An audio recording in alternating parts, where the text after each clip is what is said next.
அரசாங்கத்தின் ஊழல் மோசடிகள் காரணமாக அரசு சேவை சீர்குலைந்துள்ளதாக புதிய ஜனநாயக முன்னணி ஜனாதிபதி வேட்பாளர் மைத்திரிபால சிறிசேன தெரிவித்தார்.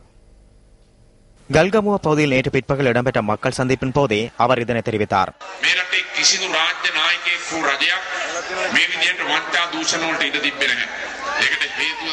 நாட்டில் எந்த அரசு தலைவர்களுக்கோ அரசாங்கத்திற்கோ ஊழல் செய்வதற்கு இடமில்லை. மேல்மட்டத்திலிருந்து ஆரம்பித்ததும் கீழுள்ளவர்கள் அதனை செய்வது புதிய விடயமல்ல. அரசியல் துறையில் அரசாங்கம் முழுமையாக அரசியல் தொடர்பில் மக்களுக்கு இருந்த கௌரவம் இல்லாது போயுள்ளது. அரசியலில் தடுமாற்றம் ஏற்பட்டுள்ளது. நாட்டு மக்கள் அரசாங்கத்துக்கு எதிர்ப்பினை வெளியிட ஆரம்பித்துள்ளனர். ආණ්ඩු විරෝධී මතයන් දරන්න පටන් ගත්තා.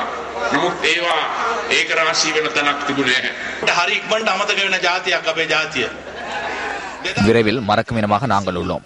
2010 ஆண்டு தேர்தலுக்கு முன்னராக அனைத்து அத்தியாவசிய பொருட்களின் வரியை குறைத்து பொருட்களின் விலை குறைக்கப்பட்டது. ஜனாதிபதி தேர்தலில் மஹிந்த ராஜபக்ஷ வெற்றி பெற்று 2 மாதங்கள் செல்வதற்கு முன்னர் நிதியமைச்சர் என்ற வகையில் அவர் வர்த்தமானியில் அனைத்து பொருட்களின் வரி அதிகரிப்பு செய்யப்பட்டது. இதனை நீங்கள் மறக்க வேண்டாம். මේ සියලුම බදු නැවත වරක් වැඩි කරලා මේ රටේ තමුන්නාන්සලාට ඒ බර පටවන්න ක්‍රියාත්මක කරා කියන එක තමුන්නාන්සලා අමතක කරන්න එපා. අලුත් දියපාරක් විවෘත කරා හංසයාට ගමන් කරන්න. කුඩා දියපාරක්.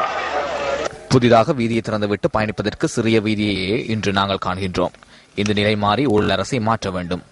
மைத்ரிபால சிறிசேன மற்றும் பாடசாலை நண்பன் ராஜித சேனாரத்ன போன்றவர்கள் வெளியில் வந்துள்ளனர். ජලගැල්මකට අහුවෙලා ප්‍රබලව එළියට ඇවිල්ලා ගරු මන්ත්‍රීතුමාගේ කට්ටිය